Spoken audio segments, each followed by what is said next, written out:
The nice moon.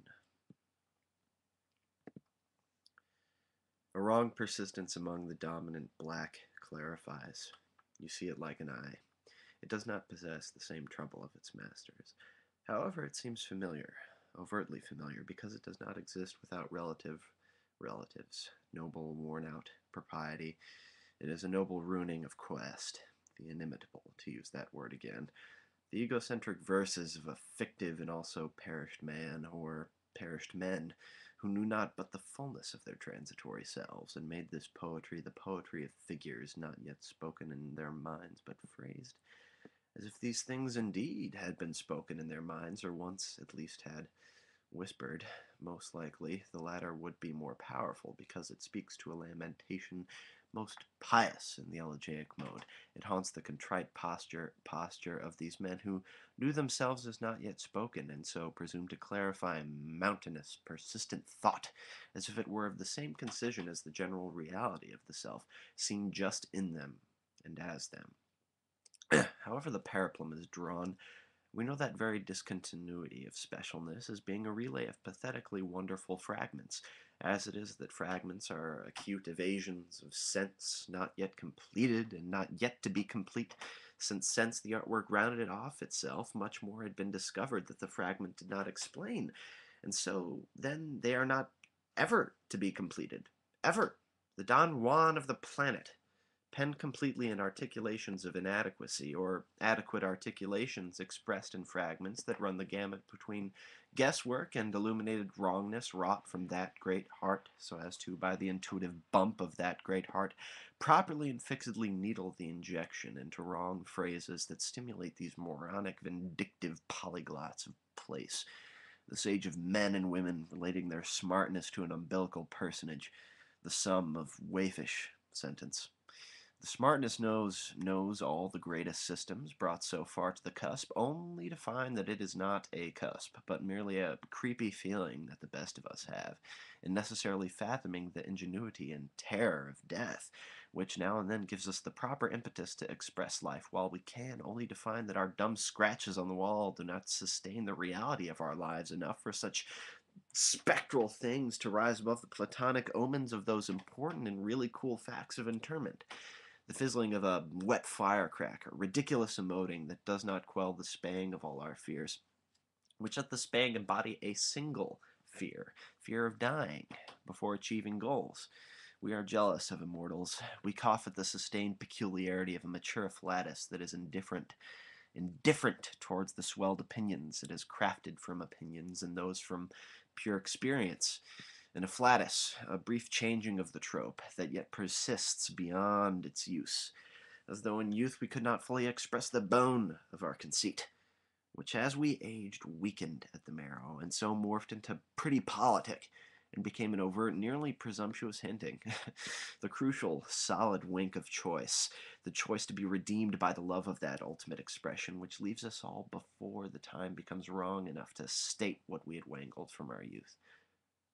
It is a dream that dreams to merge the power of our lives with a vulgar, walking, talking inch of wrongness that clarifies when approached figuratively, because the dull ephebe no longer poises in the midst of noble ruining, but deliberately maculates austere conclusions by taking an incompletion and making it seem whole.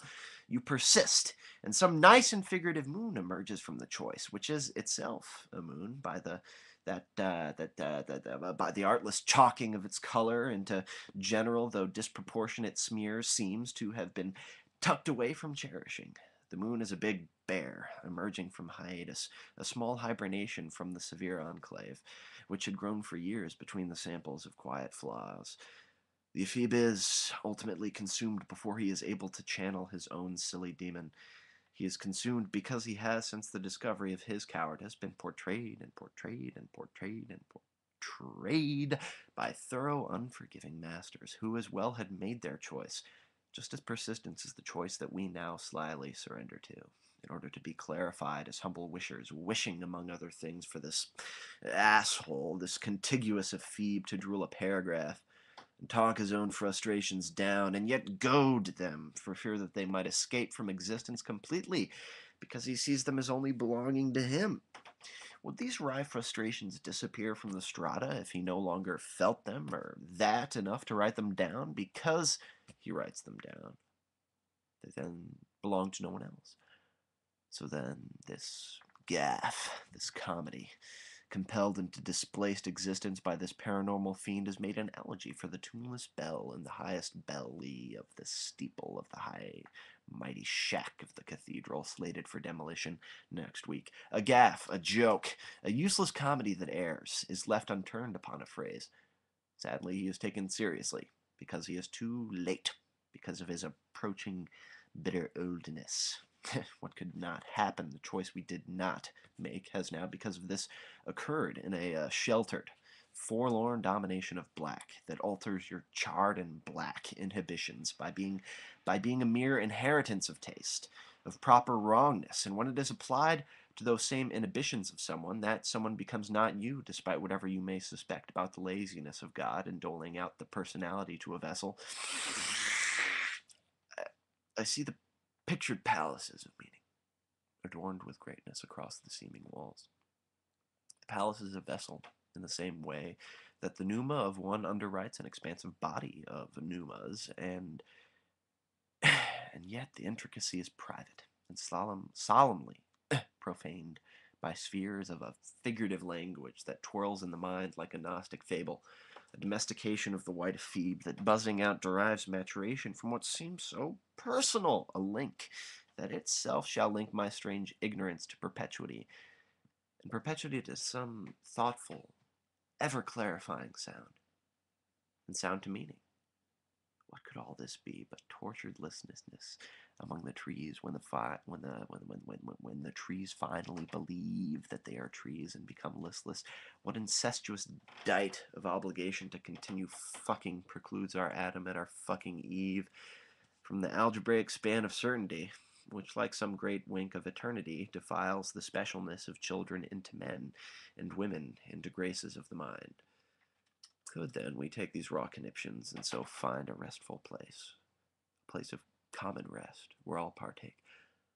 Could we see the filament without the socket? Could we understand the seeming as though what it seemed were real? And if there is nothing left to glean, could we, the species, our own dominant black, portray the whimsicality of our race? Well, our shadows cleave the relevance of future origins that should not ever muster fallow definitions from the mistake, even if the mistake is different from the one you had conquered previously by utilizing uplifting logic for the sake that such a thing might become trivial, and so then not worth your time. A rift in the label that dices shit up before the label runs its course from poverty to the palatial seeming of this rapidly aging pith, and before you know it, it becomes accepted. What then is what is limited saying? It is multiplied into the shallow seeming of its primeval name, a name for the res, a salutation ascribed to the terrific blood of equilibrium, portrayed in fictitious themes that build from something more or less beyond itself, still hallowed for what it represents rather than for what it is when first encountered crucially and in vain. And this vainness is the res, is the name of the res, attempting with the attempts to cite itself. In other words, it is what it is and is not about such a thing while trying to be. Trying to stage that immaculate indifference one may have towards their own opinions, a phenomenon not come upon too often. However, the meaning as it is undeniably waylaid by the provocation of speech to fit the swerving utter sounds of meticulousness, which never seems to qualify the meaning, because it cannot, without becoming a different ghoul, a studious and meticulous dour doctor who surgically removes our strong disfigurements of phrase from fickle content, which ellipses would reprove. The circle drains, the marrow is sucked out, and yet a hope proclaims while on the route from enemies. It stops to garner the elusive tang, chomping on the primeval brain, sinking the molars of meaning into that primal core, which, though it lingers, is unchanging, while the meaning alters more because the center stays the same.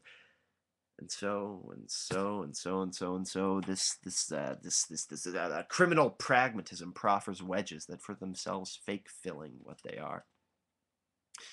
And so this nice moon is a roiling star that stands upon the brink of the nice moon, It inhabits a mirror of an actuality without purity or place. It is a grand opposite of our human place in something else, a garbage that proclaims what it is to be once was, and so shall be again, but only because in that same illuminated present it declined to be, for the sake that our reality was more than something seeming in the brain, a frowning conciliatory frame that does not beat the earth, that is, until the earth grows hot, diminishing weariness with a final alienated wrench thrown like a figment into lost degrees of cogitation, bending at the knees so that the child can view the face behind the skeleton more clearly.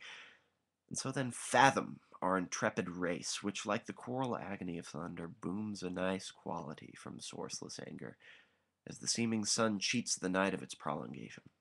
A cheat that is as well a helpful hint to find out the between, existing in the door jamb. Prolix fate that is like newspapers blown by the wind, which is eternity, an eternity that blows upon the newspapers of senseless queens, which stamp a shade upon the black that takes the queen and makes a prince from silly faculties of sense. The sense, the moon that is a queen, the nice moon that sense is changed because the source is changed, because the will to life is yet without expression in the vague yet palpable routine.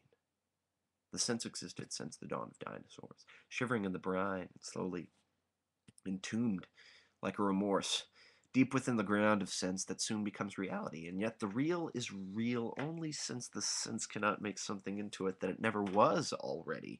And it must so change to reenact the silliness of specters. And judge the just as unjust, just to fake a claim that trite negations wheel in the brain with deeper carnage. Could this understatement of this nice moon portray an operatic, ocular predicament of what is seen that seems a filthy strangeness? A stumbling paraphrase of the between.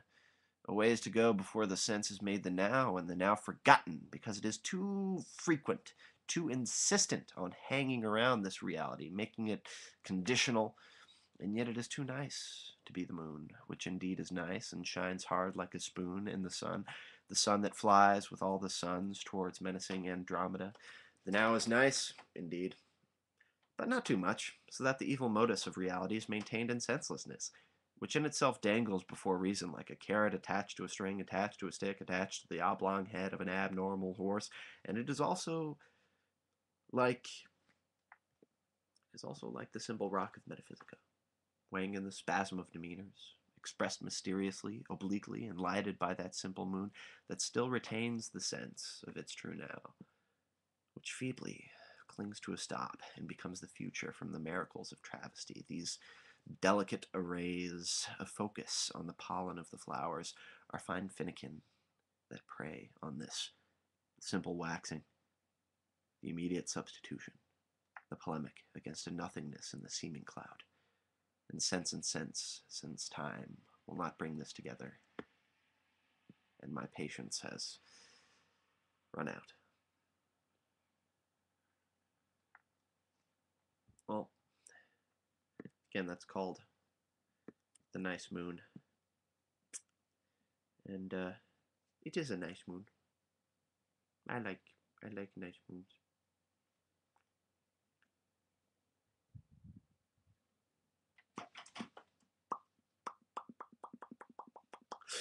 There it is.